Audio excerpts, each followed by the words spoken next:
Good evening, everybody. Welcome to Barbers Arms, Wednesday, the 9th of November. It's been a while since we've been on. Gaz is joining us from a cruise around the Med. I've just finished a 30-day mammoth session, which we're going to talk about coming up here on episode 94. It's the winners' evening. Here we go. We've got the Wahl British Barber of the Year, Charlie Baker, and the new Hall of Fame Wahl British Barbershop of the Year, Ruffians, Tommy, the store manager of Shoreditch, and Andrew Cannon, the owner of Ruffians, joining us tonight on episode 94. Without further ado, joining us across the Med in his penguin suit, Mr. Gary Machin. Well, thank you very much, Mr. Simon Shaw.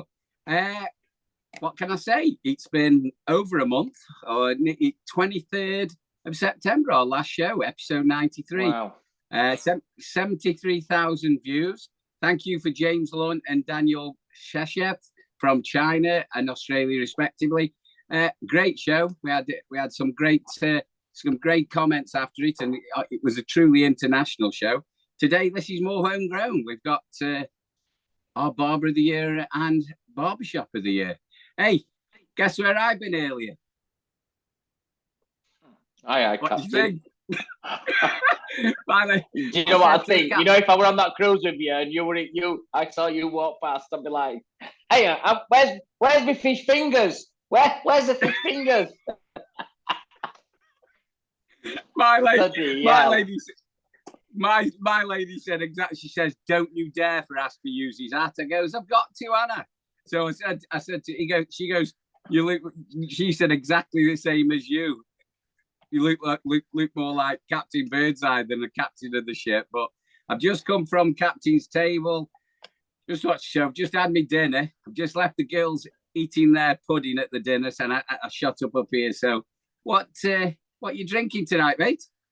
I'm on. I actually have been doing these last few when I've been back in the UK, but the Stella Unfiltered.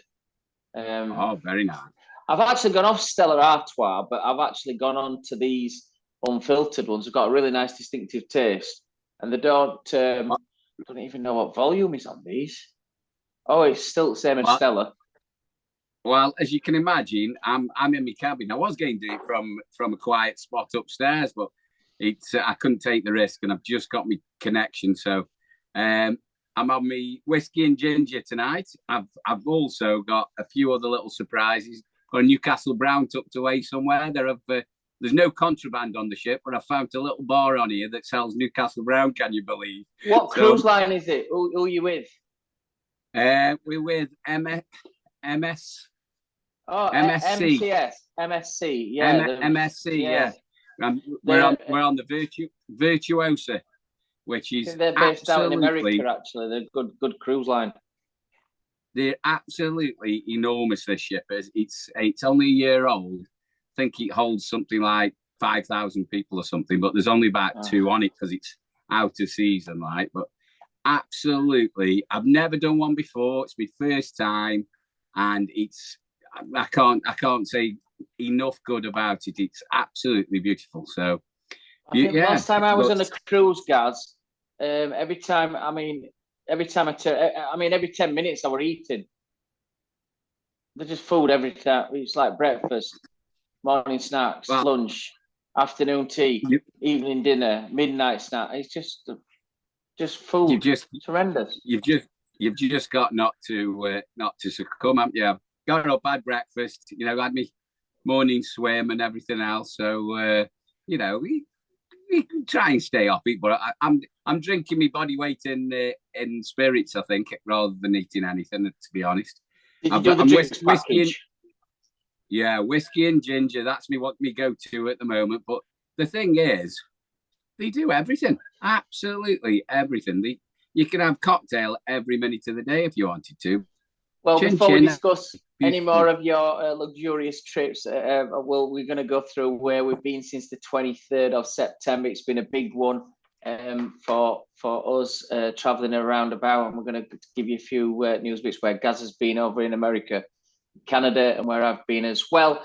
Coming up on tonight's show, though, on episode 94, it is the winners' evening tonight. A little bit later than scheduled normally. We normally get them on the week after Salon, but obviously through travelling, So tonight we're going to interview the brand new Wahl British Barber of the Year, Charlie Baker, and the brand new Hall of Famers. They can't enter anymore. We've got rid of them. But Ruffians, the Hall of Fame Wahl British Barbershop of the Year.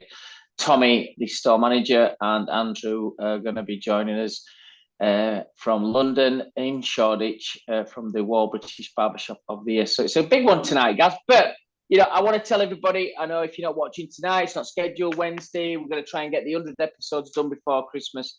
I was trying to get 6 episodes in from now till then, over 11 million views. Don't forget to follow us on our social. Simon Shaw Wahl, Gaz is the British Barber, and then Barbers_arms. Them's our Instagram accounts.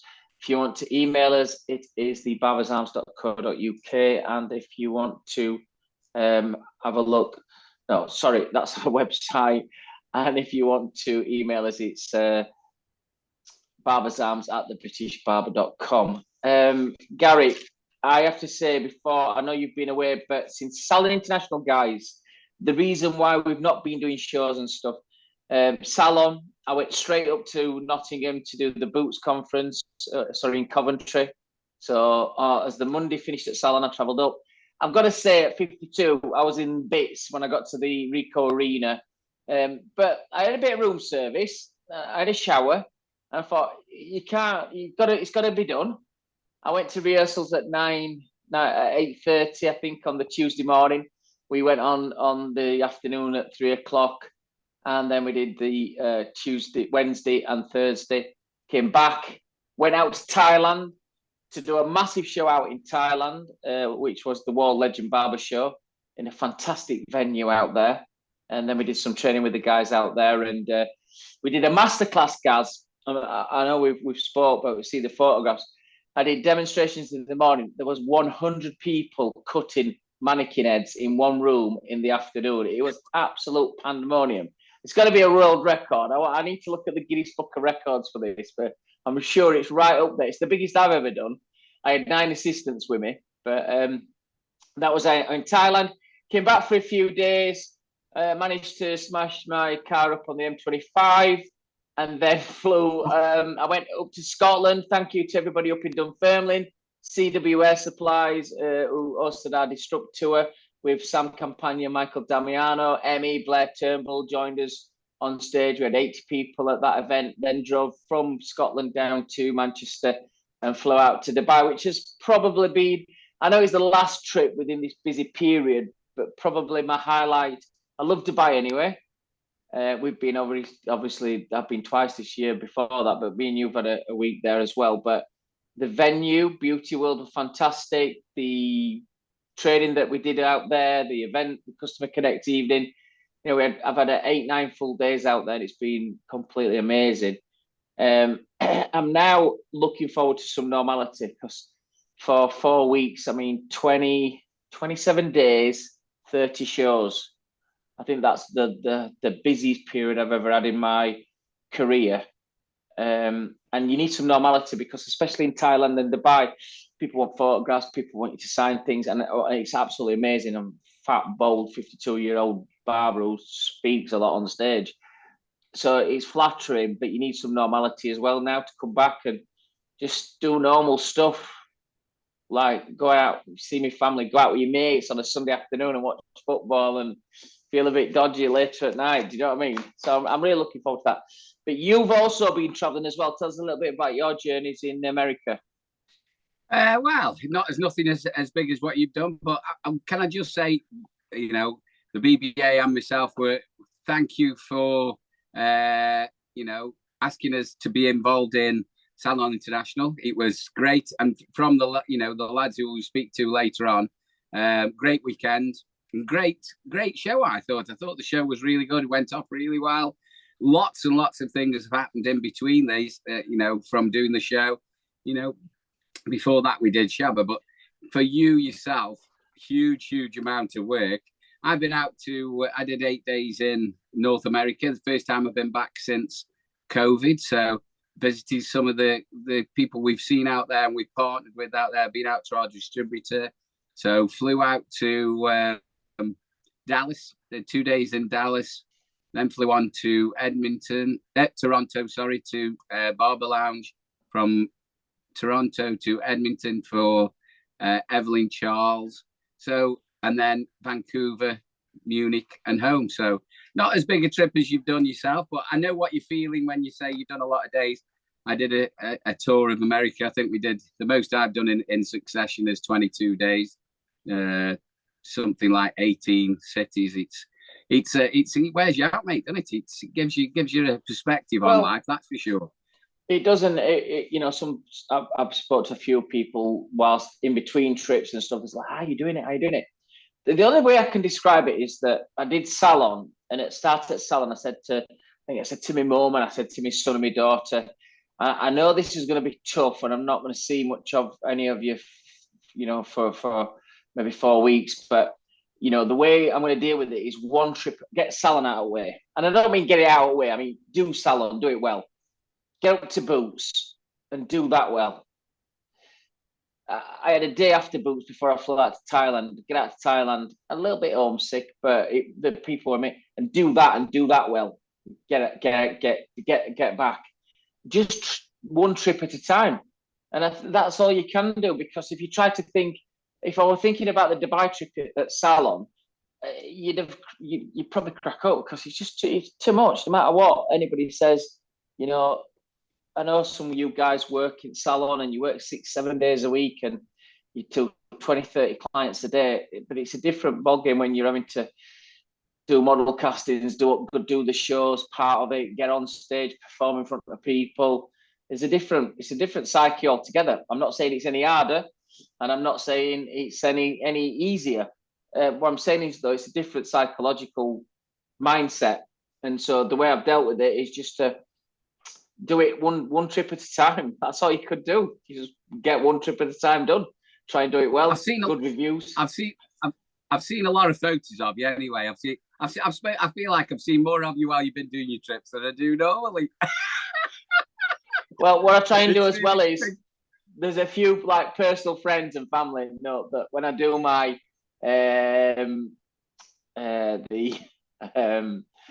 the messages on Facebook, I try to put some secret messages in that they only know, that when they read it, they know that it's meant for them. Listen, it's been tough, mate. But I've been to amazing people, amazing places. If after COVID that you were like, oh, well, it's not just got going. No, it has got going. It's like, I mean, bang in the thick of whatever were happening before, and it's back to it. Anyway, that's enough of us. We have got tonight. Go on. Just quickly, I'll tell you what did happen to me this last time. My bags went missing when I was coming home. Did you see that? No. All my luggage went missing on the way home. Well, I was going from. It's happened a couple of times before, but not as bad as this. But from Edmonton to Vancouver and then to Munich, nothing got on the plane. So 3 days later, they got couriered to my house. But can you imagine if you were working one bag of tools, one bag of clothes? Couldn't you drive. Say that. So when my car got it, literally, you got like Mercedes recovery, and it took them 6 hours to get to me on M25. Honestly, it was a disaster. It happened something like 6 o'clock at night. At midnight, the pickup truck picked me up, and I'm like, guys, it took 6 hours to get here. And I've been on phone to him, and it was just a disaster. Get to a petrol station. Like, we're gonna have to drop your car here now, and we'll put it in stories, and then we'll let you know what's happening tomorrow. Well, where's my hire car? Or where? Anyway, I ended up I feared that night I was going to be like on the streets, because I was an hour away from Kent and I was 4 hours away from home. They ended up sending a taxi for me, take me to Kent. I had to phone one of the Wahl staff, Martin, bless him, and he took me into his house at like 3 o'clock in the morning. And then the next morning, I managed to pick one of our fleet cars up and carry on my journey and carry on with Scotland and getting there. But yeah, it's been a long 4 weeks, mate. Long one. Are we all set then, guys, for our winners? Let's give them a winners interview for our Wahl British Barber of the Year and Barbershop of the Year. You were there. Massive achievement. Big trophies. Massive achievement for both of them. And let's start off with the brand new second time into the final. We're going to go right back to the 8th or 9th of October. It's run about 10 to 3, 10 to 4 actually in the afternoon, and we're all set. I get it through my earpiece because I don't know until I ask nobody to tell me 10 minutes before, and gets the confirmation through. Blah blah blah. These are the scores, and he's miles ahead. I was really chuffed. Obviously, you got to build it up, and we are tonight with the brand new Wahl British Barber of the Year for 22-23. Ladies and gentlemen, please welcome on Barber's Arms, episode 94, the one and only Mr. Charlie Baker. Hello, everyone. How are we? How are we all? Good? We're very well. Charlie, how are you, mate? Yeah, very good, thank you. Still on cloud 9, to be fair. I bet you are. It's been good. It's been good. Where are you tonight, Charlie? I was at the shop, but then I ended up finishing a little bit earlier, so I've just come back home. Yeah, but have you got a beer on? Are we going to toast your success here or what? I haven't got a beer on me. Oh, it's Barber's Arms, mate. What's wrong with you? What's wrong with him? You know, these young guys. I've got a glass of champagne here for you, so you can watch me drinking. Well, the thing is, I actually live in a pub, and I was going to go to the pub and actually be in a proper environment, but I thought it'd probably been a bit too loud. Hey, we'd have loved that. Charlie, I'm going to ask some questions tonight, very selfishly, and I hope the audience are going to enjoy whether they watch it tonight. And every guy's, I have to say, episode 94, over 11 million views now on this show, so it's absolutely fantastic. And I know that you all watch it at different times, but if you're watching this tonight, this is the brand new Wahl British Barber of the Year, Charlie Baker. Charlie, I'm going to ask some questions that I like to know a few bits. So my first question is, what was it like the night before? So the Saturday night, you're at Salon. I'd seen you through the day. What was it like that night before you do the show? Well, obviously back in 2019, I got into the final as well as this year. And it was massively different. The first time I entered and got into 2019, I was the first competition I ever entered, the first thing I ever done, and the first stage work I ever done as well. So the difference in the two, I felt so much more confident going into 2022 because I knew I'd be better than the first time. So I felt a lot more relaxed, a lot more better, and I knew that again I was going to be better than I was the last time around. So I felt very confident, but still. The morning of, like you say, the night time, I slept very well, but the morning you still wake up thinking, shit, literally, because Wall's always been my go-to clipper, regardless of winning it. I've always used them, and it's a massive part of me and where I've got in my career. So using them, and when you go to Salon, if no one's been to Salon, for those that are going to listen or tune in later, the wall stands out to everything. You hear it from I think the entrance is like S8, isn't it? You're at. You can hear everything from like S4 onwards and out. It's so loud, you can hear the wall stage on the thing. So when you're walking towards it, you're getting louder and louder and louder. You start getting more and more nerves. But I think I've dealt with them a lot better this year. Did you? Do you know? Go on, Gary. Do you know what, Charlie? Though you looked the part on stage, you sounded the part on stage, and obviously you did the business.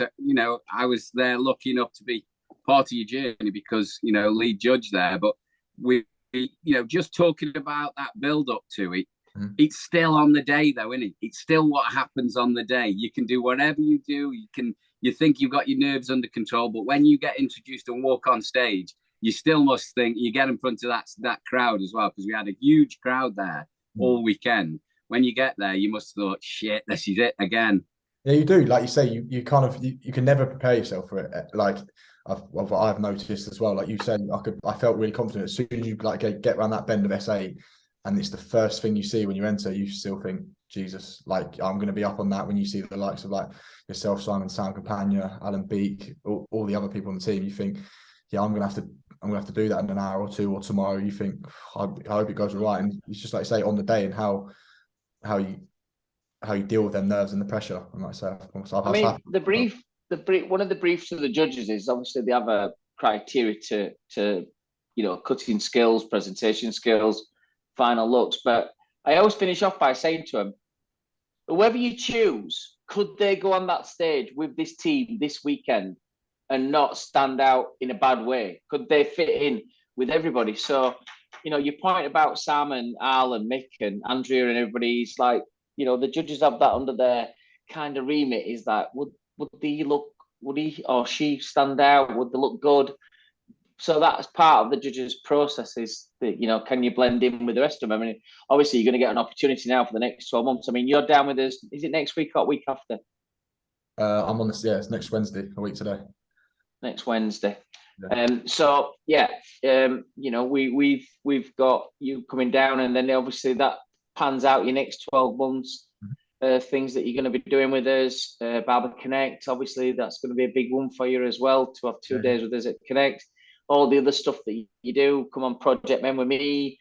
So there's 12 dates there. You can pick and choose whichever you want. But did you get all your stock out to you as well? It hasn't. I asked the postman this today, funny enough. There's a massive delay on everything, so I haven't received anything yet. There's a massive backlog. I'll speak to, obviously I sent that out when I was in office before I went to Dubai with Leah. But obviously she was sending it out. I'll speak to Leah tomorrow with that one. Just chase that one up for you. Charlie, wait. Go on, Simon. Go on. I was just going to say to him, I got a bit of a video after that evening. But what was you win the award. I know your family were there, which were lovely. I met your mum and dad, and some other people. What did you do that night? What happened that night after you left salon? I went straight to the pub around the corner, and the first thing I was doing was getting a beer at the top of it. So I literally put the trophy behind the bar. He filled it up, and I swigged it. That's the first thing I was doing. It's a heavy trophy as well. Yeah, it cost me a bit. I think it was about roughly 3-4 pints, I think. I had to stop. Nice. Yeah, I just went down there. It was sinking in, like carrying that trophy around. For people that don't watch or went to the show, it's massive. It come up, it was huge, so heavy as well, and it comes up like just past your knee, and like people can't help but watch it. As I walked out at the opposite end, the doors were shut this year, and there was a queue for like the Jurassic Park, and as I was walking past, everyone was whistling and cheering. You felt like someone was mad. Nice. Where is it now, Charlie? Well, I was proper manifesting about this year. I was like, I'm gonna win it, and I left the space on the top of my shelf in the shop. And when I actually got the trophy, it doesn't fit. So now it's literally on my workstation now, front and center. Do you have the trophy with you tonight? I don't, unfortunately. No worries. But I mean, that was a new design though, that Gaz, this year. I wanted to change it up a little bit from the Champions League one, and we found a company in Italy that did almost like it's a version of the European Championship. Everyone says that. Everyone that comes in the shop says, the country, what Italy won against England. But I wanted something that, because I think the Champions League trophy's always been majestically, everybody wants it because it's such a big one. But I think Leah found that one, and it was like, yeah, that's the one. We'd had about 3 different versions sent into us, and we all looked at that one like, nah, that's it. There's something about that trophy that just like goes, wow. It's just unreal. Proper smart trophy, that. Yes, unreal. Just before we go on, and I know Simon's got a host of questions.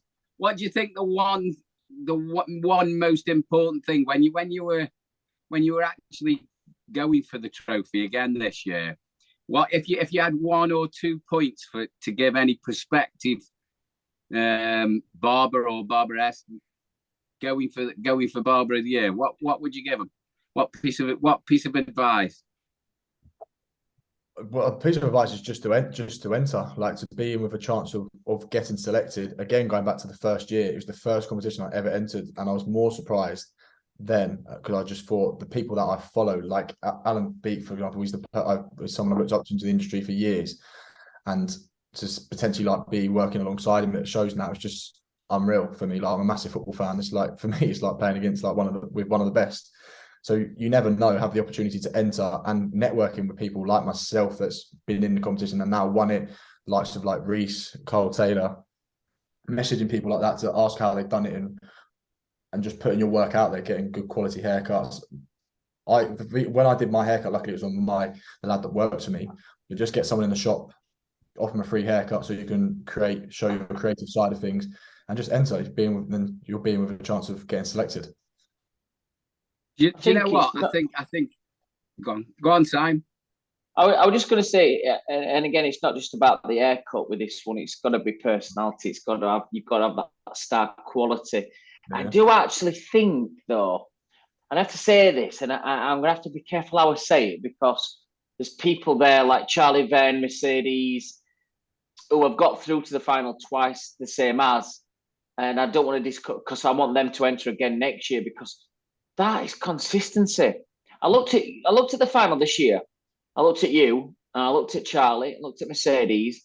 I'm thinking, God, for like 2 or 3 years, you've been consistently at this top level. It's like over 200 odd entries against the most entered competition in the industry.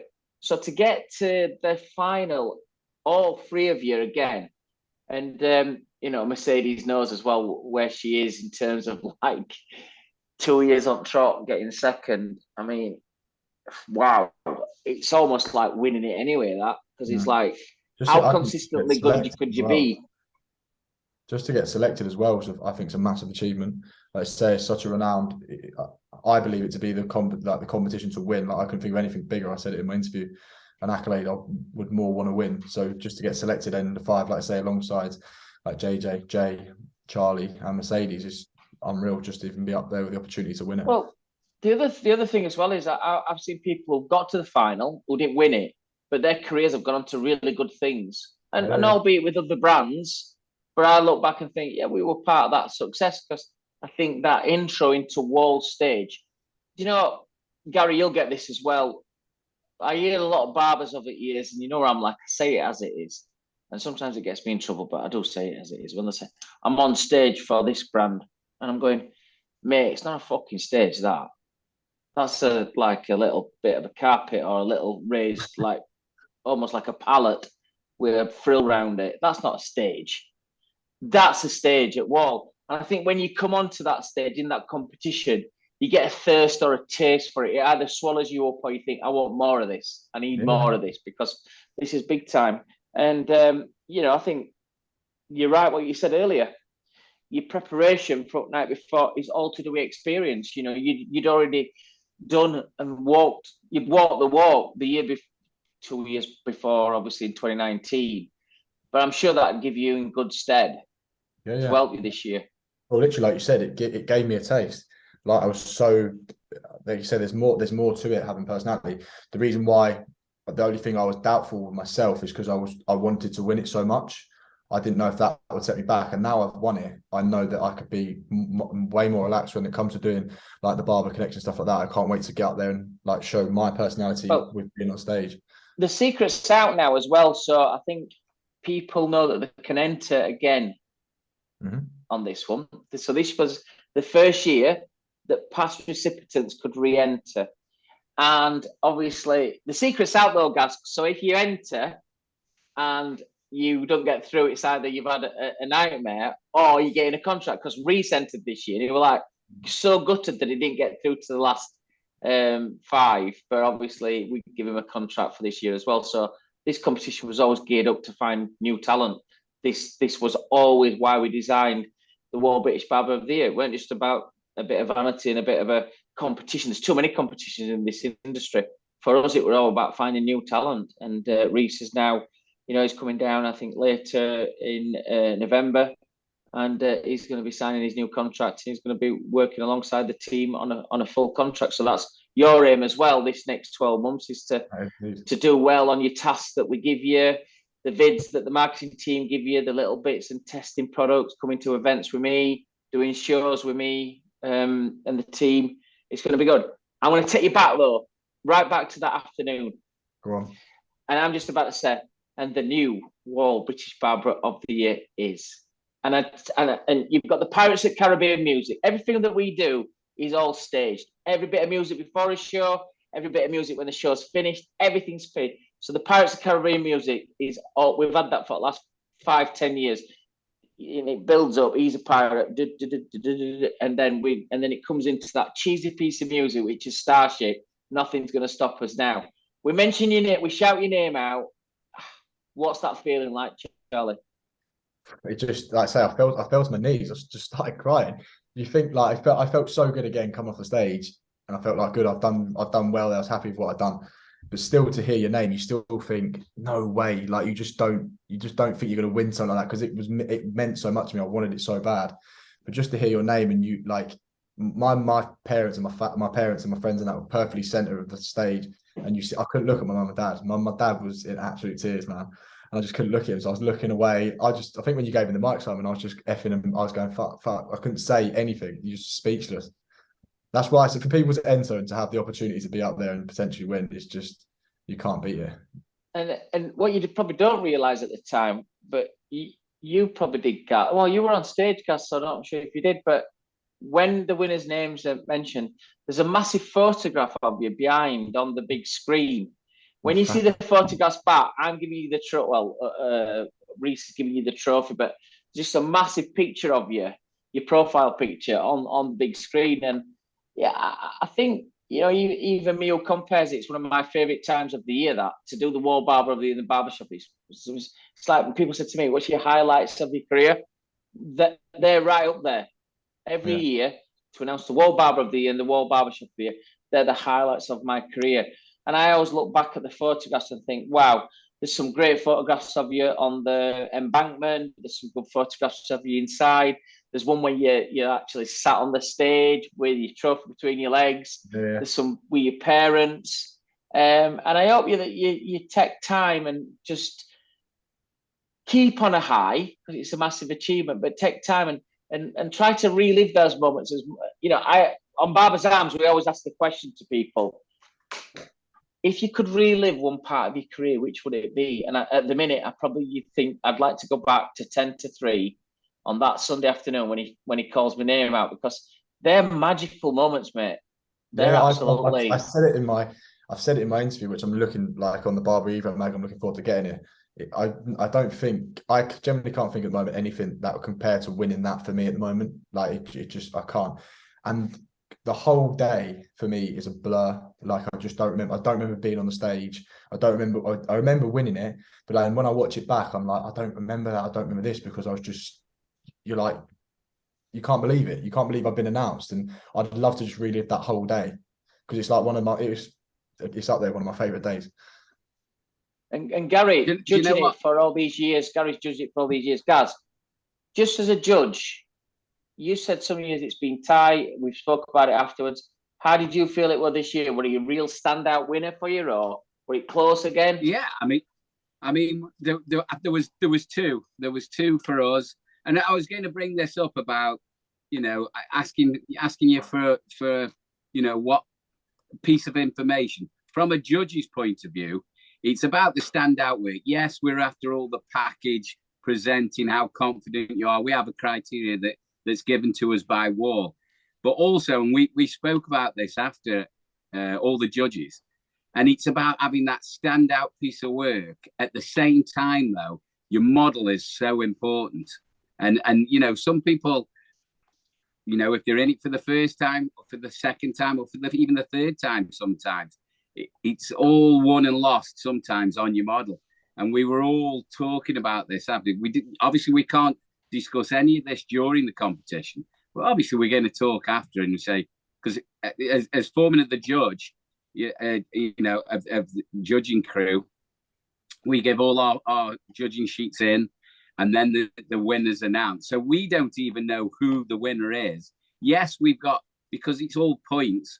Yes, we've got our winner that we know, that we think, but sometimes it can, you know, it isn't consistent. But I think this time everybody was there, and you were the standout winner. But I think a lot of people don't realize the actual haircut on the actual model makes a huge amount of difference. Yes, you've got to be the full package, but if you're all very, very similar, if you've all got that confidence, you're all at top of your game anyway, because you're there anyway. There's little things, and your model is one of the massive markers in this competition as well. So you know, I can't say enough. You know, you were the full package on the day, mate. Then, you know, you truly deserved it. You were great, mate, honestly. Thank you very much. It means a lot. As we're wrapping up, Charlie, what's the kind of things you'd like to take now from this year? What's the real things that you'd like to, you know, from your point of view? We've got lots of things planned, which we'll discuss when you come down, but what's on your agenda? It's solely focusing on being in Reese's boots and getting that contract next year. And I love to be a part of the team. Would be unbelievable. So whatever opportunity I get with you guys, just to take it with everything I can and just to show you what I've got. Like I say, now I've won it, the nerves have dropped a lot more. And like I say, to give myself that personality on stage and work alongside some of the biggest names in the industry and on the biggest stage, I'm buzzing for it, to be fair. You know what you were talking about earlier, Simon, about your confidence on stage and, you know, working on some of the biggest stages in the industry.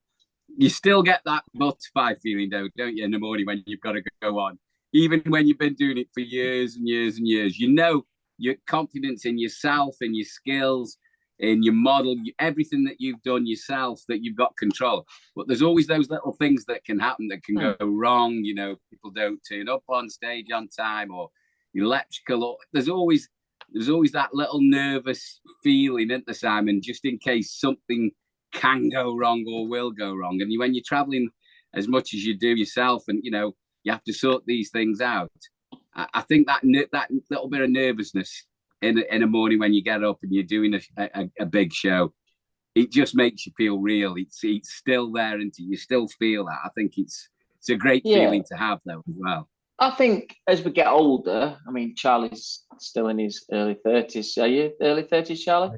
29. 29. I'm seeing, there you go. It'll be great. It'll be great this year after working with me.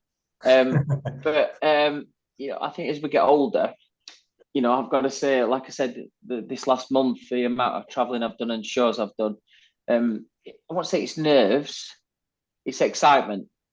So I'm a weirdo. I wake up in the morning and I'm excited that I know I've got a busy day, but I'm excited because I'm going to work in front of, like, Thailand, 500 people there. Yeah, I was like, I was sat backstage, and we came out, and the runner came, because it was a big production. The runner came and said, "Oh, Mr. Sam, we're ready." You go, and there's this mass, you know, the screen we had at Salon. Imagine it if you're at one of these multiplex cinemas that you go to. The screen was as big as that, and the photographs up there. It's like 5, 4, 3, 2, 1. As I'm walking up the steps, I don't walk that easy these days. So I'm walking up the steps. I'm thinking, I've got this under control completely. And I know there's 500 people there, but I'm thinking, I'm tired. I hope I don't limp across the stage. That's the only thing I'm thinking. So, like, my leg hurts a bit. And I, like, gets on stage, I'm like, nah, I fucking got this. Or excited, you show off. You know, you've got it under control. And that's what we want to get with these guys. You know, this is what we want to do, because naturally at 29-year-old, you're going to have still nerves. But you've said it, you're working with some of the best in the industry. Well, wherever I've been, Dubai, Thailand, America, they all say, "Oh, Alan, Sam, Mick, damn it. Mick's out in LA at minute for us." You know, Mick's been with us now 12 years. He's just out in LA at minute doing a photo shoot with America. These are the opportunities that Wahl as a global brand can give people. And this is why I think that competition stands out from all of it, because you are with the biggest brand in the world. Yeah, that's the difference. It's like not any. Have I left you all? No, you're still there. No, you went quiet for a little bit, but you're back again. You know, I don't want to mention any, but that's why that competition stands out, just because of what it can offer. You know, it's not a title. It's obviously you get the Wahl British Barber of the Year for a year, but it's the stuff that comes with it. Yeah.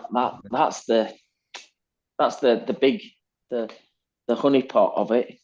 Yeah. And I'm looking forward to it, mate. Listen, we'll see you next week, and we've got a great year ahead of us. Are you driving to us? Yeah, we'll be, yeah. So I might actually fetch your trophy with you, because we've got some local press that's going to want to do some photographs and stuff outside the building and all of that. So we'll do that on the day. But I'll speak to you before anyway. Perfect. Talking about that, Charlie, what's changed at work now? Or Have you had any extra attention? You know, have you got groupies camping outside the shop, or anything like that? Like women throwing themselves at you for free haircuts, and I've had the local newspaper and the radio station, which was nice. Just to it's more for like your local area, which was nice to get people out there. Been very busy, and it's nice people congratulate you for doing well. Like, people know how passionate I am about it, with like in my shop, and how much I love going to shows and stuff like that. So them to say like, well done, congratulations, what a massive achievement. The biggest thing for me on the day, when your phone goes absolutely nuts on the day, I had like over 200 messages on Instagram, and I didn't read them. I read them on the Monday when it took me hours. I was like, I had to thank everyone. And it was like your customers that said like, oh, that's my barber, amazing job. And it's like the satisfaction they get to feel like, I've got Wahl Barber of the Year, cutting my hair for 5-10 years. It's just good. It's just amazing, really. It just shows that you're doing well, doing something right. Yeah, fantastic, mate. Fantastic. Absolute news. Congratulations, well deserved. Thank you so much. Thank you. It is big year ahead of you. You had a few weeks recuperation. I've not, but you have. We will see you next week at Wahl. I'll speak to you before, and I'll probably give you a buzz tomorrow, if not Friday, just to go through some finer details on that one. No worries. And make sure everybody's going to be in the building that we need you to see, and everything, and go through a plan, timings, what time we need you there, how long you're going to be with us, so you can plan. I think you're only about an hour and a half away from us anyway. Yeah. Charlie, it's amazing achievement. Well done, mate. Looking forward to our next 12 months together. Same, likewise. Guys, you'll have seen all Charlie's socials coming up on screen as well while we've been talking. So if you want to have a look at his journey, look at some of the photographs from the day as well. But to leave it off with, this is the new Wahl British Barber of the Year 22-23, Mr. Charlie Baker, on Barber's Arms, episode 94. Brother, we'll see you next week. Much. Thank you, guys. Really appreciate it. Thank you very much. Well done, mate. Thank Top you. draw. Well done, mate. Thank you.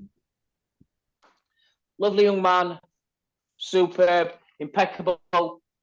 For me, it's about off stage as much as on stage. They have to be good people off stage as well. You know, I've reiterated this to the Dubaian team, to the Algerians I've been working with, to the Thai people.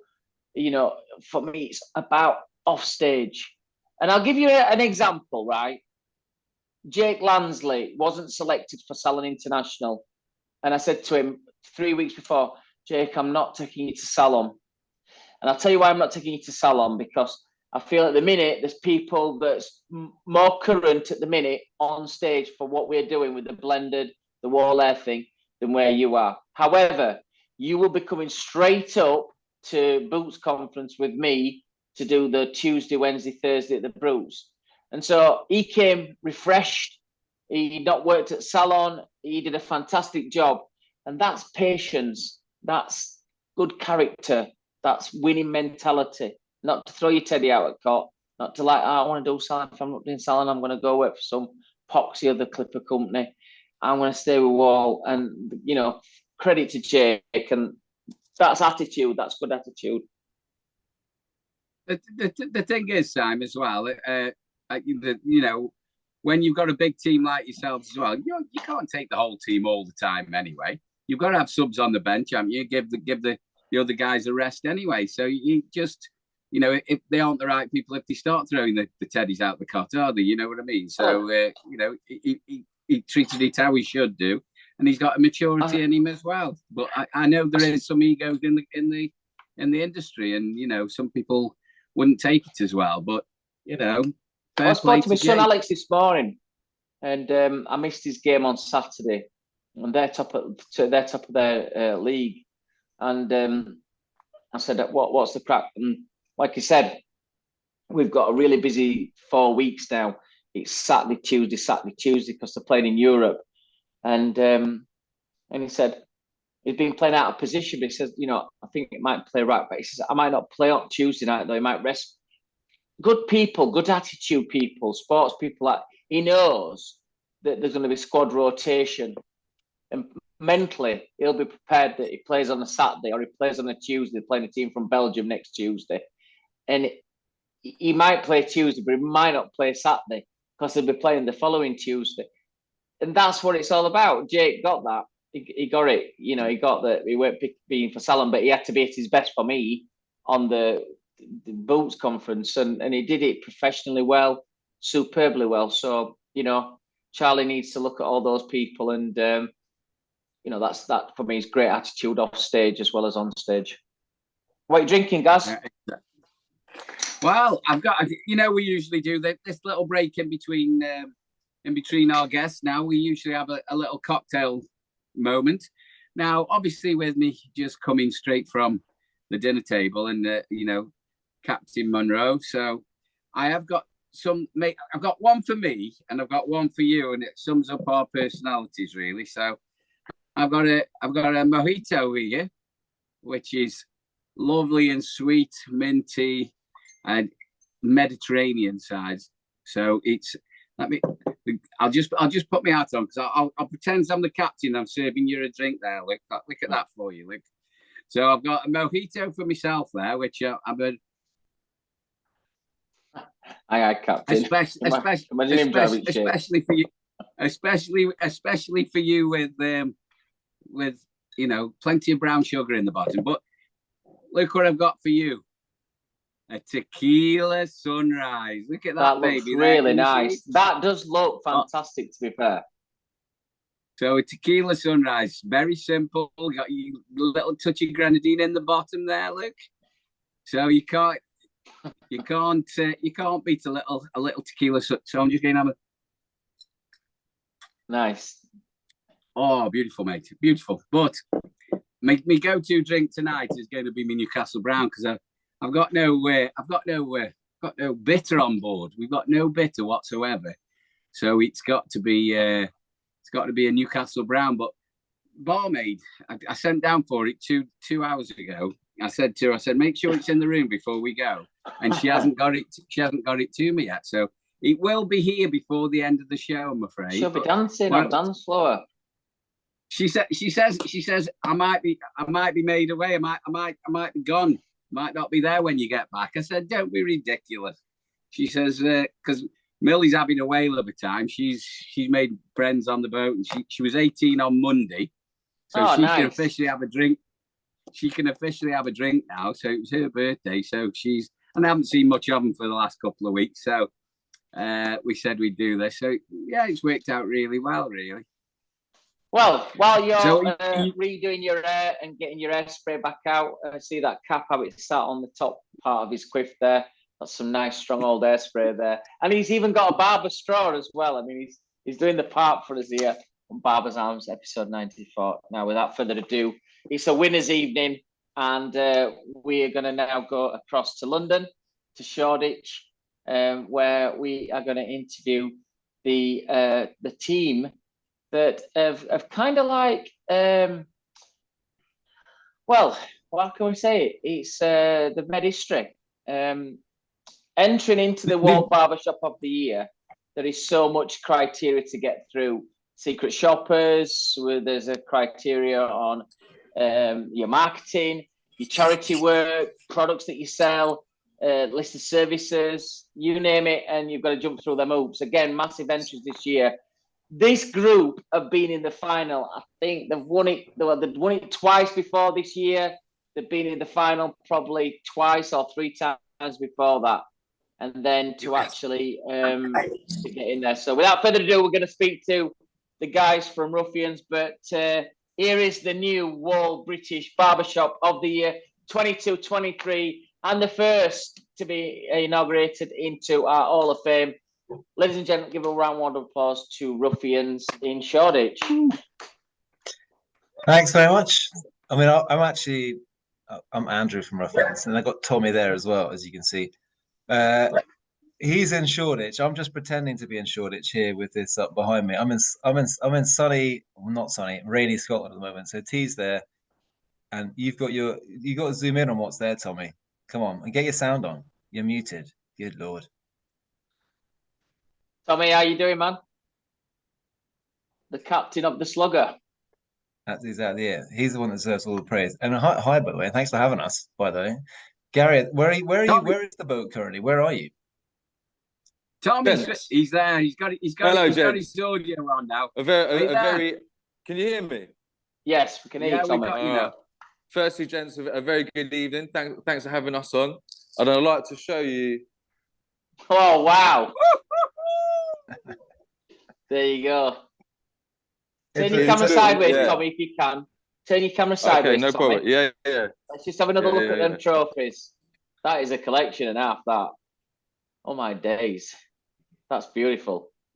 Wow. It shows you how big that one. That one's pretty big, isn't it? That. Well, we just interviewed Charlie, and he was just saying, I think he carried it around for a few hours, and he felt the weight of it. But yeah, that's amazing collection. Looks fantastic. So you guys have monopolised the barbershop of the year now. You're not allowed to come in it again now, I hear. Are we banned now, gents? Is that the plan? Or we're banned? That's it, Tommy. We have to give everybody else a fair chance now. So, but look, listen, to win the Hall of Fame, we're going to come and speak to you guys as well, because there's going to be certain things that we'll ask you to get involved on that competition as well. So we can now use you guys as part judging on the Wahl Barbershop of the Year, because obviously Hall of Fame people get an involvement into the judging section of the Barbershop of the Year. So, you're still going to be involved at some point. But look, we've got some questions to ask you. Obviously, big 2 years being locked down. We had the kind of like the Barbershop of the Year that was done over Zoom, and then we did it last year as well. Looking at this now, what has the Hall of Fame and the third-time winners done for you, Tommy, in Shoreditch? And then we'll come to you, Andrew, and from your point. But Tommy, as store manager at Shoreditch, how's that affected the team and the whole general thing of Ruffians? Do you know what, gents? It's firstly as well. Just a cheers. Cheers. Yeah. Nice one, Guinness. Lovely. Very well done. Also, Gary, sir, I didn't know the dress code. I've obviously missed the mark a bit. Why didn't nobody tell us we were dressing up? And Simon, you let us down as well. How come you're not dressed up? Mate, I didn't know that you were going to wear captain's outfit tonight, did I? Oh, sorry. To be fair, because I've got actually dinner on my jumper, so I felt a bit even. But yeah, do you know what it's meant? I can't tell you how much it means to me as even just as a person that works in the shop. Like. Obviously, I have the pleasure of working with my friends, and I've actually so proud of the fact that those people around us have been the same people for a very long time. It's like all very familiar faces. We are basically like family to one another now. And watching those guys outside the back of the XL passing the trophy to each other, do you know what I mean? It doesn't just bring a tear to your eye. It's like all those like mornings when it's pissing down with rain and you go to work, and obviously you got to scrub the toilet before you start, or you got to do all those things. You want to look after that place, and all those people make that happen, man. And like, as I want to say a massive thank you again, because I think people can have the pleasure of cutting people's hair for their whole career, and they might not have the chance to maybe even getting their first trophy, and we have 3 sat over there, and I couldn't be proud of that either. But you don't actually know how much it means to the people that work here. It's like, it's difficult to put it into words, I mean, one of the things that... Sorry, Gary, I was just going to say, one of the things that I'll say it to everybody. One of the things that got you guys over the line this year was the feedback that we give to the barbershops of the year, more than the barbers of the year, but the barbershops of the year, you get the feedback, secret shopper feedback, the feedback on where we feel you could have improved or where you let yourselves down. I think what made the difference was, it wasn't that you'd made the changes for the info, it was the changes that made the difference for you. Yeah. And that's, for us, was they were really close. There were 2 or 3 really close, and they're all new ones that were like close to winning the Barbershop of the Year. But when we looked at the overall changes that you'd made, that made the changes to the business, that's the key. It wasn't just Wahl said we're going to do that gives this bit of advice, it was that those had made the difference to your business. That's what took you over the line. And that's what, this year for us was maybe. And Andrew, with those information that we give you and the changes that you made, did it change the business for you? Yeah, definitely. It made us, you stop and think as well, because we thought, we wanted to win it the last 2 years when we've not won it. We've entered and we've, put everything into it, and then you come up a bit short, which is fair enough. And then that's why the feedback's so valuable, because we're like, well, what did we do that others weren't doing? Because you're very focused on your own business, aren't you, and what you're doing and your customers and your team. And then what the feedback made us raise our heads up and be like, actually, wait a minute, there's stuff that we're just not doing as a business through all our stores and at head office, me accountable as well, to be like, actually, we need to do this, like with our socials, and like push them a bit harder, be a bit more creative in them. They were maybe getting a bit stale, stuff like that, in terms of looking at our services as well, to actually, bring in more clients, different clients. And that's one of the great values, it's so valuable in this, because you can become a little bit, especially after COVID, everything was all about attention to detail of what you were doing with your customers there. But you forget you need to acquire new customers. You need to evolve with the times. And, other barbershops keep coming up. And like you said, there are those other ones that were close to us. I mean, I didn't know that. They're new ones. I'm not saying it's easier to be a new one, but like to be consistently on top of your game, because there are always challenges trying to come up, and they've got their own spin on things, and that's brand new and exciting. So to be able to, take, look at what they're doing and get the feedback from you guys, it meant that, we're going from strength to strength and growing up a bit as well. Like, and we just got to keep doing that. We want to be, if we could enter next year, we would, we wouldn't stop. Like we're hungry for more, because that's what the team want. That's who we are. It's our sort of mindset.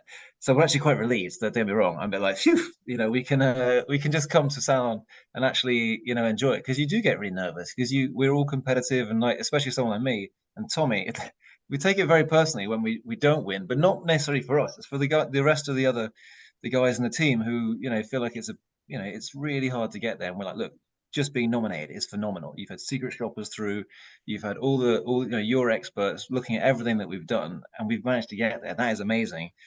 And then, if you don't get over the line, it's, you try and be happy about it, but at the same time, you're a bit disappointed. So it's you feel this sort of nervous energy, but to win it, oh God, it was just like an outpour of emotion for everyone, wasn't it, Tommy? We were just like, we were a bit of a wreck. Like, I think both of us went to bed a lot earlier than we thought, because we hit it quite hard afterwards. Had to get put to bed early. Do you know what, though? I think it's refreshing to hear, a salon owner talking about that, but also Tommy talking about, the team pulls together, cleans the toilets, do whatever has to be done to get that salon over the line, but not just for a competition, but to make it a successful business as well. And I think you're right, from a point of view of, it's easier sometimes to be new, flash in the pan, brand new salon, spent a lot of money, you've got everything right, but to be consistent and win what you've won as well, I think is an absolute credit to you, but also improving all the time. And, it's not easy at the moment either. You've done it through hard times and still come out the other end. And, Tommy and the team, you're doing something right for at the what I call the front edge of the business, but also you're very supportive on the back office as well. And you've done an absolutely superb job, mate. I can't fault you at all. Well, there's one more trophy to present to you as well. So there's a plaque that will be presented by myself that will come out to you, which is, we'd hope that you'd either fit it on the wall outside or somewhere inside reception, which just says, Hall of Fame, Wahl Barbershop. So, Simon, gents, do you mind if I show you something? Yeah, go on, Tommy. All right. So you put the plaque wherever you like, to be honest with you, Simon, when you come down. Just let us know when you come in and we'll get it in the diary. Are you going to stay the night? Oh, absolutely. I mean, it's definitely okay, Andrew's fantastic. Time. Gary, you coming? Gary, you going to come? Oh yeah, if we can fit it in, we will definitely be down there, mate. And then obviously, Andrew, you're going to be there. But basically, we a couple of years ago being this, like the one thing that is outside our shop and we put it up, and oh yeah, I'd like to show you it actually. Right, so this photo, do you know what year that photo's from? Ooh, 2018. Perfect. Exactly right. It's right actually next to the "Please stop breaking into our shop. There's obviously no money in here." Like,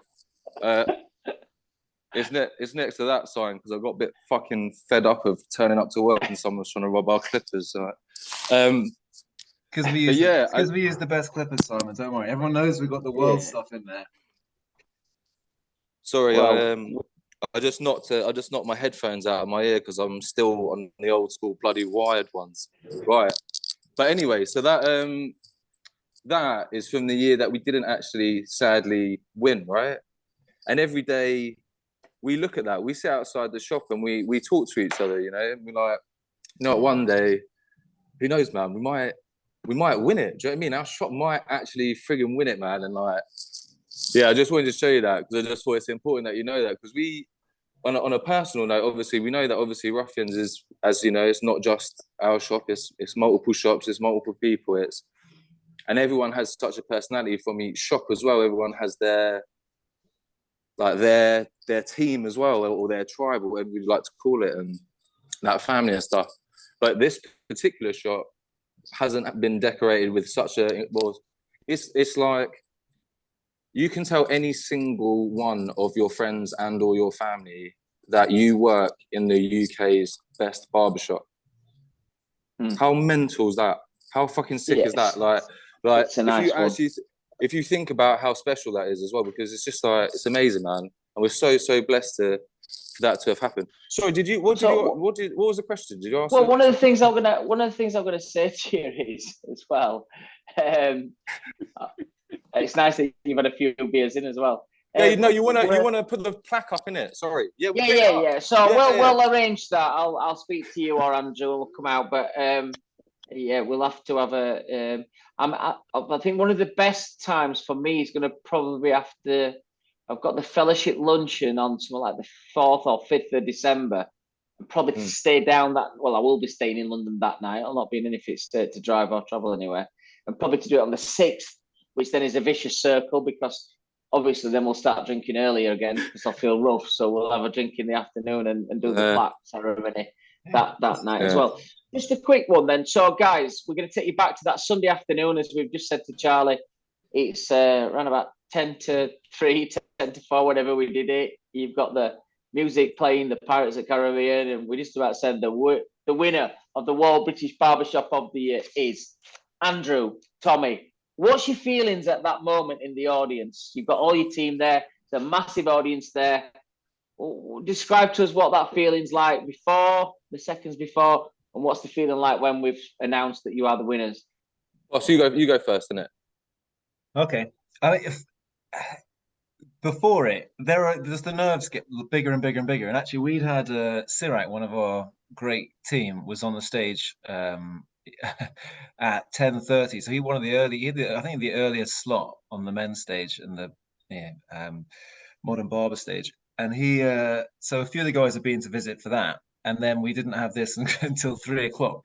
So I hadn't managed to get there quite in time for all that. But there was a lot of liquid flowing. So by that stage, a lot of the guys were like they were ready, like they were rowdy. So I was nervous that the team were going to behave yourselves a little bit, guys.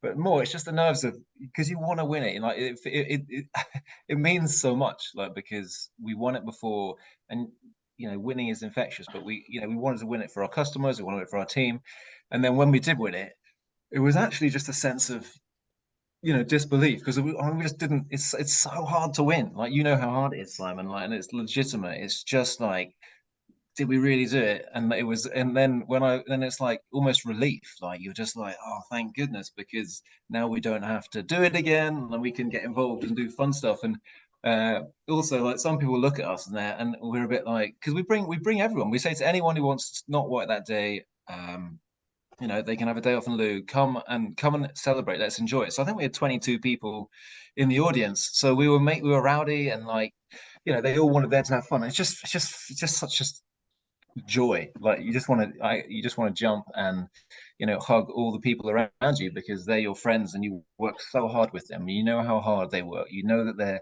you know, when someone else has turned, you know, called up sick or had an issue with transport and like God knows with COVID and like tube strikes and everything, it's been an absolute nightmare.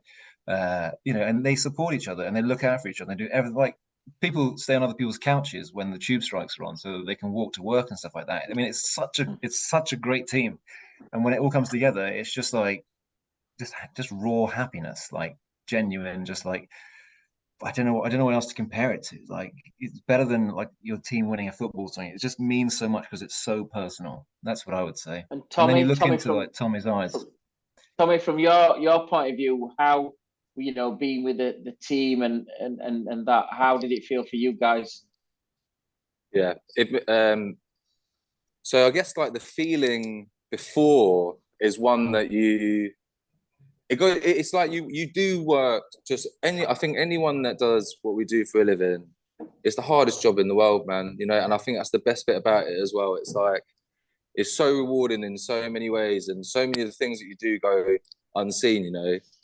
So beforehand you're like we've made it into the nominees gang, so you're like fucking absolutely gassed for that. You're like, this is it, like out of all the barbershops everywhere, we're already in the mixer, like right. And then at that point I had said this to everyone, I was like, we've won it in how we've been committed to what we've been doing since all the lockdowns, and I mean that, man. It's been the most incredible challenge for everyone, and I mean it in like we're still working it out, right? And then when it comes to like obviously Simon being there and like also those trainers, fam. No, bro. Do you remember them? Yeah, them easy ones, isn't it? Are they easy What's ones? wrong with them? Yeah, not for me, mate. Not for me, bruv. Oh, mate, they're so comfortable. You were so fresh, bruv. And you're such a well-dressed dude. And I was like, because I want your jacket as well. That jacket's so fucking fresh.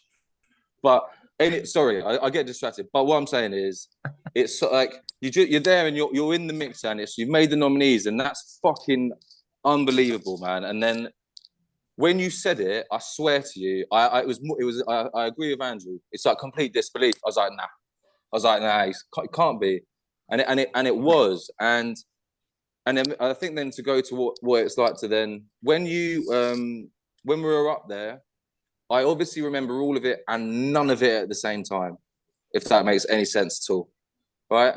So I was living it. I was there. I was looking out at the crowd. I was looking at all my actual friends, and then you look back out. You're like we're on the actual, like we won, like we actually.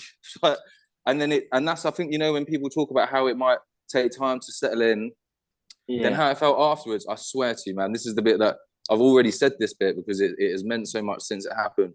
But watching the trophy get passed between all our friends outside out the back when we were asked to have the photos outside, and there's that incredible backdrop, and I'm going to sound like a dummy, obviously, but like, is it the Thames behind there? Yeah. Yeah. On the back, God for that. But it's the Thames, isn't it? And then there's like that old like building, and it's a bit like clapped. It's got that texture on it. It's brown. It's like proper London. That's where we work for now. Do you know what I mean? Everyone comes here every single day to get their hair cut, and aren't we so blessed for that too? And they're passing it to each other. As they pass it to each other, I'm just watching my actual mates like kissing the thing, and like, and I think about just that person, what it means for that person. And you could go down all of their hardship, going all the way through to that moment in time, right? And then you could do that for the next person and the next person. And we worked really, really hard. The photographs looked amazing on the embankment there at the back of Excel. And you know, Charlie had some done. I don't know if it was Barber Evo that did them with you. But they looked amazing. Have you seen the new Barber Evo as well? I think you're all plastered all over that with the thing. But you know, looking at you know, all of those photographs on the day and everything. I'm sure there are a few sore heads on the Monday morning as well. I'm sure Simon. Yeah. First time in my life ever going back to the shop, right? Okay, everyone's like, we'll go back shop. Come on, that's the home. They'll take the trophy right home. Do you know what I mean? We'll put it in its rightful place, right? everyone's there, everyone's going through to the shop, everyone's having a good time. And obviously, I might have pulled the pin a bit early, right? Simon, I went home at 10 p.m, mate. 10 p.m. I went home at 10 p.m. I'm usually locking the shop, on my own, to be honest. 6 a.m. getting the first train home some days, do you know what I mean? Sorry. Not if we've had work. If we stay behind, have a few beers, have a good time, got the speakers are on, sometimes lock it up on my own. Mate, I just, went a little bit. We're celebrating now, don't we? Well, look, I think it's important that you celebrate, all of that. And, we said to Reese as well, I think it's a bit different with you guys, we've been a group, but I'm sure the pieces of music that we use as well. I know when I spoke to past winners that they have that track of Starship, which is a very cheesy 80s piece of music. Nothing's going to stop us now. But when people hear that, and it's supposed to be you guys, 3 times that you've heard that song, it must give you goosebumps. And, when I've done great stuff in my career, and, I've just had a massive month of lots of shows. When I'm driving in my car, I will use pieces of music that I've used at shows, my intros, and I'll play them in the car full blast, and I'll relive those moments because it's important that you remember the good times. So, that's amazing. Last question I've got for you both is, Andrew, that collection of the trophies there in that shop is pretty impressive. And that typifies, for me, sheer excellence in terms of what you've had to go through to win those trophies. But it's the level of consistency. That's the real key to this. To be consistent year in, year out. And even when you've not won it, you've been in the final. That you must, I don't know, what's the feeling of that? And what's the secret for people out there? Well, team. I mean, that's why this is such a great one to win, like, to be honest, because it is about the team. And like Tommy said, it's our wider team. It's all sort of, 50 barbers we've got across the 5 shops. And the fact that they all come to support each other. We're just one big, like Tommy said, family. And Tommy's been with Ruffians for 8.5 years. Richard's been with us 8.5 years. Like, people want to stay because they all care about each other. And it's because people like Tommy, who started as a trainee, in our first Covent Garden shop. He was trainee there, just then did front of house, worked his way up to graduate, became a barber, then came across and became a manager, and now he helps out with all of our hearts and minds of Ruffians. Like, you invest in the people who are around you, and they're absolutely brilliant, and they show that. It's hiring the right people and just making them believe in it and giving them all the tools they can. That's my job. Give them all the tools they can, make life as easy as possible for them, so they can just go ahead and be there. I mean, look at Tommy's personality. It's like infectious. Like, everyone wants, he's like a moth. Like, people want to be around him. And he pulls in those other people in the shop, and it just makes it fun. You walk over the threshold into it, and your London stresses, especially he's just outside the city. There's guys coming in and they've had, I don't know, especially in these markets, they've probably had a rough time. And they walk in, it's like, oh, thank God I'm here. I can just relax and have an honest conversation with a friend. And that is how it feels. And it's really, it's people. It's wonderful people. And Tommy, does people comment on them trophies, Tommy? Oh, yeah. So you'd like to know that I've put it in the front window of the shop. So we've got an amazing banner that goes across the front of the shop, right? It says winner, Wahl British Barbershop of the Year. And then the certificate in the window right next to it, right? And yeah, people do comment on it, and it's actually brought people into the shop. So that's what I'm trying to say. It's thanks so much. And it is just so you know, that's the biggest trophy I've ever seen, mate. Yeah. You know what I mean? It's the biggest trophy I've ever seen, mate. I don't know if you watched the interview with Charlie, but we had about 4 different designs.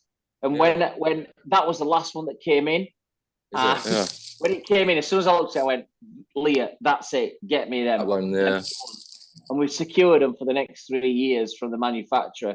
Oh, so, sick. That's actually sick. That's really cool. For me, they the Champions League one were always impressive, but they're more even impressive. I Yeah. said to Andrew a few months ago, I went, "Oh, we've just got the new Barbershop and Barber of the Year trophy, so make sure you get entered, and like we do to everybody who enters." Like, "Oh, I really want to win it already." And I know you'd had a difficult time before that, Andrew. I'm not going to talk about it, but personally, I know that we'd spoke the week before Salon, and as I was traveling into Salon actually that weekend, I know you'd had a tough personally. Thanks. So I mean, I'm sure that would have been a great tonic to not get rid of it, but to certainly help with what you had to go through. No, that was awesome. Yeah, and just for everyone, my granny died, so that was like the sort of the context of it. And they're like, don't want to get all sort of X Factor sob story on it, but like, it means a lot when these people have been supporting you. And I was up in Scotland and then came down for the thing. Like, just being around the team is a pickup enough, but then to win that, it's awesome. It's absolutely awesome. And like, don't know if people who. I think it's something Charlie said. You asked him, like, what would you give as advice? And I think his advice saying, just enter it. Like, because entering makes you better. It makes you think about what you're doing, what you've done, why you're doing it. And it just makes you a better all-round person or team. So, I mean, he's so right. Like, I'm so glad that we enter these things, because it makes you, it makes me help Tommy more, makes him help me. Everyone, it's just very reciprocal. And then when you win it, I look forward to doing stuff with, we look forward doing stuff with Wahl now, and being able to actually help other barbershops. Maybe we didn't want to help them too much learn how to win it, tell them all our tricks, but now we can be like, look, we can be supportive and do articles and things about that to say, because we want this industry, we want to be at the top of the industry still, and we can be mentors. And that's why this podcast as well, like trying to like give us all a place to chat together and get advice and steer us in the right directions is awesome, isn't it? Yeah. Do you know what as well, Tommy? Do you want to give a shout out to your team, especially in Shoreditch? I know this is a group thing, and you're a 5 barbershop group, but give a shout out to your personal team, because not only is it just entering, it's putting yourselves under pressure, as in performing what the actual business does, but also like having the secret shopper coming in as well. So I think it's an absolute accolade for your particular shop as well, because you've been the ones under pressure for all this time as well. Yeah, I guess from myself to the team, I actually try to say thank you to them every day, mate, because the job's hard. Like I said, it's the hardest job in the world. It really is, right? And saying thank you to your mate for giving it 100% every day, that costs you nothing. Do you know what I mean? And I think I try to base myself on the people around me. So I basically had the opportunity to select the people that work in this shop. So I've chosen sort of over the past few years to employ people that either have a better motivation than I do, more drive, better talent, whatever it is. And those people make me better.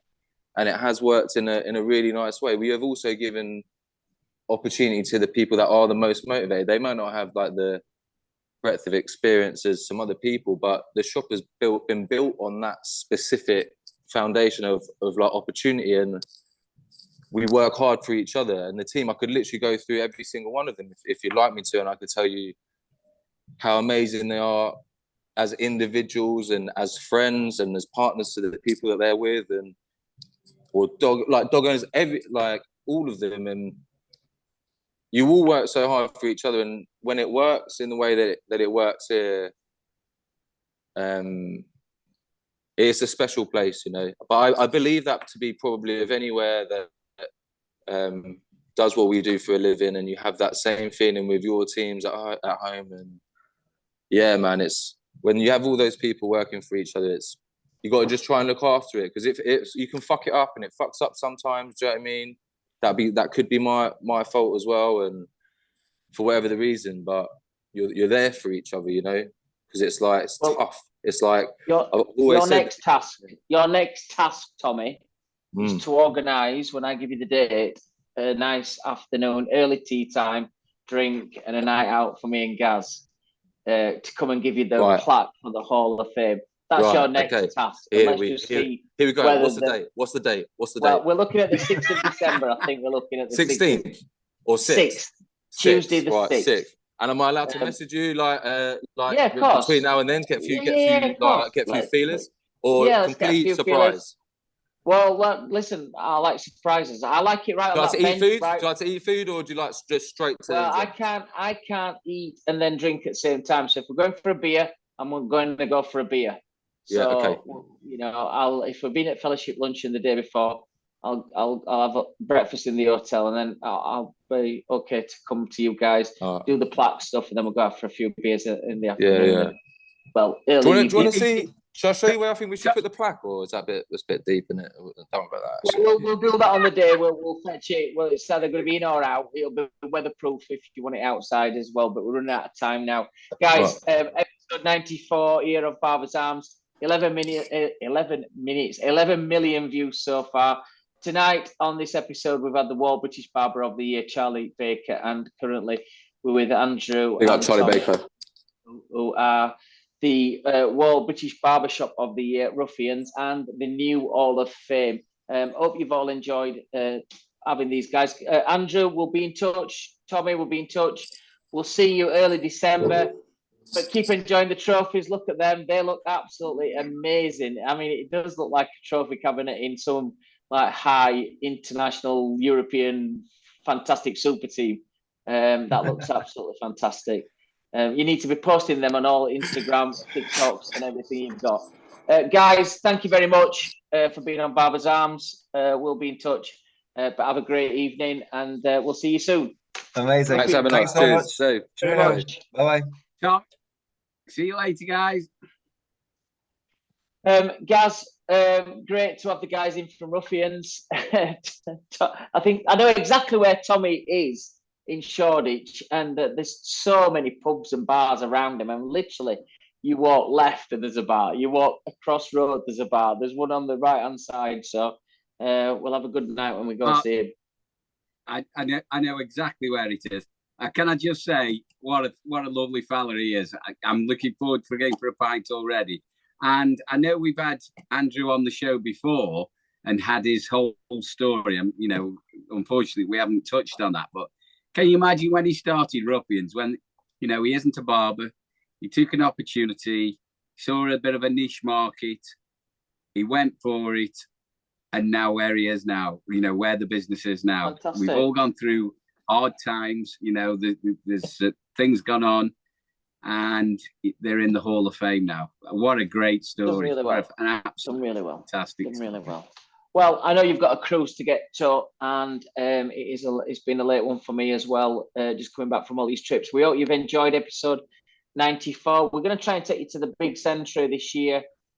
So whatever time you watch us, I know that most of you watch it on record anyway, but whatever time you watch this, we hope you've enjoyed Charlie Baker, the Wahl Barber of the Year, the Ruffians guys, the Barbershop of the Year, and now the Hall of Famers. For myself, you know, we're getting ready. This is Q4. Before we speak again now, you need to be smashing it in your shops, retail, rebooking clients. This is the time to fill your boots, guys, from now till the end of the year. Good luck to everybody at the British Hairdressing Awards at the end of the year, end of the month, and the Fellowship Awards as well at the beginning of December. I know it's all the award season now, but up until that, till we'll see you next time in the next week or so, with some fantastic guests we've got coming up, and we've got the very Wahl's own Nick Irwin coming on the show as well in the next couple of weeks. We will hope that you have a fantastic week and weekend, and we'll see you in the next couple of weeks. But take plenty of dough. And that's my message to you all. This is it. This is the business end of the year. Good luck, everybody. Well, there we have it. Our first show in over a month. Well, nearly 6 weeks. Hopefully we'll have a new show before the start of the World Cup. The World Cup is coming. Qatar is calling. I think that starts on the 20th of November. Go on, the lads. We've got a few dates in London, as Simon said. We've got a couple of surprise dates in London. We'll let you know that through social and hopefully on the next show.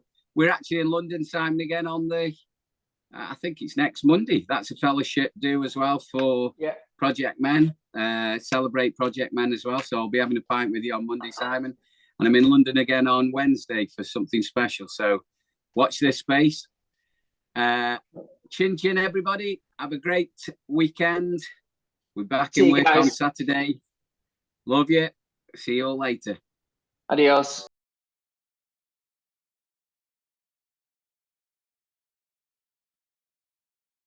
Yeehaw!